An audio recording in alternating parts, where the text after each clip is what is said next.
Agora a gente vai mudar de assunto, vai falar sobre infertilidade. É um assunto que assusta muitas mulheres, que muitas vezes tentam ter filhos, ficam aí por 1 ano tentando, de repente 2 anos, e aí de repente precisam entrar com algum tipo de intervenção para conseguir realizar esse sonho. A gente vai tirar aí os mitos e verdades da frente hoje com o Dr. George Fassolas, que é ginecologista especializado em reprodução humana. Seja bem-vindo, tudo bem? Tudo bem.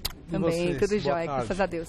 Eu gostaria primeiro de desmistificar a história de infertilidade e esterilidade. São a mesma coisa? Andam juntas? São termos que querem dizer a mesma coisa, né? Eu não gosto, na verdade, de nenhum dos dois termos. Tá. Na minha prática, eu uso o termo dificuldade para engravidar. Tá. Porque tanto o termo infertilidade quanto esterilidade geram algum tipo de preconceito, sabe? É como se fosse uma situação definitiva, definitiva, né? Quer dizer, eu não vou conseguir ter filho nunca, de nenhum jeito. Isso gera uma pressão para a mulher, que já é uma pressão muito grande. E essa ansiedade atrapalha mais ainda? Muito, muito. Então eu gosto de usar o termo dificuldade para engravidar. Pode ser dificuldade mais grave, dificuldade menos grave, mas é dificuldade para engravidar. Esterilidade e infertilidade eu acho que Vamos deixar para lá então. Vamos lá pro telão para ver quais são os mitos ou verdade que a gente vai falar aqui hoje. Após os 40 anos, a chance de dificuldade para engravidar aumenta. E aí? Assim, Verdade? Isso é uma verdade absoluta. A gente está falando da idade da mulher, né? Tá. O que acontece é o seguinte, o óvulo, assim como todas as células do nosso organismo, o óvulo também sofre o efeito do tempo.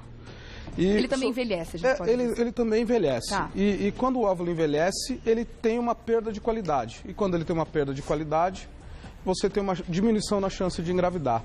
Então, após os 40, principalmente, isso começa após 35 anos, mas isso fica dramático depois de 40 anos de idade. Então, é uma verdade. Tá certo. Vamos lá pro próximo, então? Tomar anticoncepcional sem interrupção causa dificuldade para engravidar. Não. Vamos mudar o termo, acostumar é bom, né? Isso é um mito. Tá. O anticoncepcional, ele tem uma ação temporária. A partir do momento que você para de usar um anticoncepcional, independentemente do tipo de anticoncepcional, independentemente do tempo que você usou e da forma como foi usado, a partir do momento que você para, teoricamente, aquele organismo volta a ter a sua produção ovulatória normal se aquele ovário estiver funcionando bem. Então ele volta a funcionar normalmente, Sim, independente do tipo de hormônio que a gente usou para não engravidar durante um período. Portanto, é um mito. É mito, tá bom. Vamos pro próximo, então? As mulheres são as maiores responsáveis pelos problemas que afetam a fertilidade do casal. Mito ou verdade? Isso é um mito. Antigamente, e até hoje, com um certo machismo que ainda existe na sociedade, se imputa para as mulheres as dificuldades para engravidar. Eu acho que as mulheres se preocupam mais do que os homens, isso é verdade.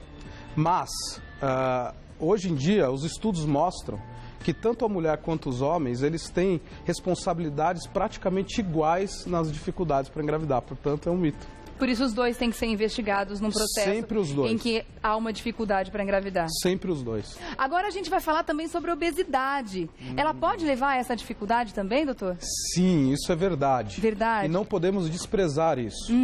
É um fator importante. Muito, muito importante. Aqui está o açúcar que a gente trouxe para simbolizar tudo isso.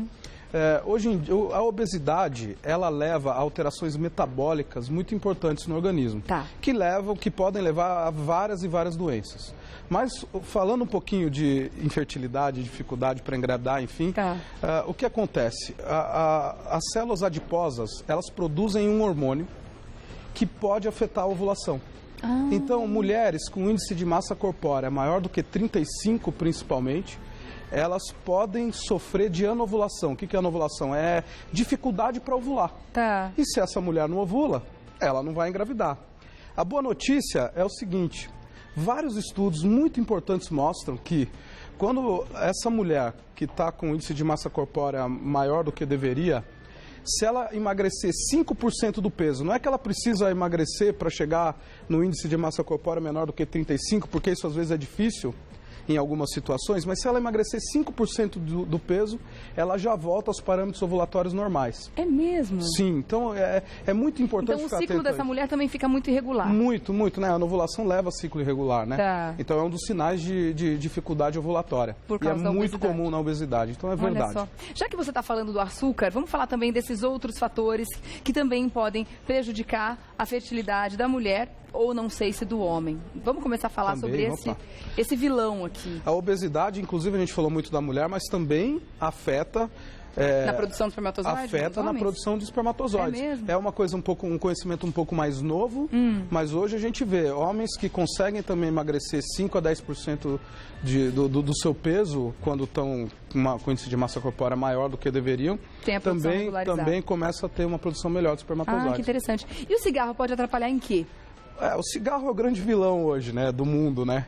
Quer dizer, o problema do cigarro é que ele faz o nosso organismo produzir radicais livres. E esses radicais livres, eles vão afetar o funcionamento de todo o nosso organismo, então aumenta a chance de ter câncer em vários tecidos, enfim. No caso da infertilidade, tanto no homem quanto na mulher, pode diminuir a qualidade ovulatória por aumento de radicais livres, então aumenta a chance de abortamento, diminui a chance de engravidar e aumenta a chance de ter bebês com síndromes genéticas. Tá. Síndrome de Down e qualquer uma das outras síndromes genéticas. Quer dizer, o óvulo já não vem muito legal. Exatamente. E a mesma coisa a gente pode dizer dos espermatozoides. Tá. Então, esse aumento de radicais livres vai diminuir a mobilidade dos espermatozoides, a qualidade e potencial desses espermatozoides. Bebida alcoólica também? A bebida alcoólica segue o mesmo princípio do cigarro, menos do que o cigarro, mas obviamente o abuso de bebida alcoólica também pode levar à mesma situação. Óbvio que a gente está falando de um abuso. Ninguém que vai tomar uma tacinha de vinho por dia vai ter um problema. Ou para uma pessoa que já tem dificuldade, quando faz uso do álcool, pode piorar essa situação. Claro, sem dúvida, né? Principalmente início de gravidez, a gente também, para diminuir a chance de aborto, prefere que não bebam, então, enfim. Né? De preferência nunca, né? Preferência nunca, é verdade. Vamos vendo para as perguntas agora? Sim. Tem perguntas do pessoal de casa para vocês. Renata Dias. Tive clamídia por 2 vezes. As chances de engravidar diminuem por causa disso? Sim, Renata.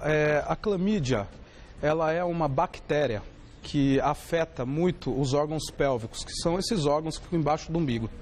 E no caso da mulher, as trompas uterinas, elas ficam nessa região. Tá. E a clamídia, ela é muito chegada a alterar as trompas. Tá. Então, a clamídia, ela é uma bactéria muito responsável por alteração das trompas e, portanto, pode sim levar à dificuldade para engravidar por causa disso. Tá certo. Boa sorte para você, Renata. Vamos dar uma olhada na próxima pergunta. Carla Prado. A pílula do dia seguinte pode interferir na fertilidade da mulher? Não. A pílula do dia seguinte, só para fazer um alerta, né, Regiane, ela nunca deve ser usada como um método anticoncepcional. Tá. Ela é um método de emergência, então não usem como método anticoncepcional constante. Tá. Mas a pílula do dia seguinte, como qualquer medicação hormonal, como uma pílula anticoncepcional normal, enfim, ela não afeta a fertilidade. Tá, mas é em último caso que a gente deve utilizar, claro, então, né? Claro, porque ela não é tão segura que nem os outros métodos, né? Tá certo. Vamos lá? A Lara Rodrigues. É verdade que homens que usam calça apertada, andam de bicicleta ou ficam com o notebook no colo por muitas horas, podem correr o risco de se tornarem inférteis? Olha, Lara, existem estudos muito interessantes com relação a isso. Não só com o notebook no colo, mas celular hoje. Porque o celular anda no bolso, está muito próximo do testículo. Mas pela temperatura ou pelas ondas? Pelas ondas principalmente.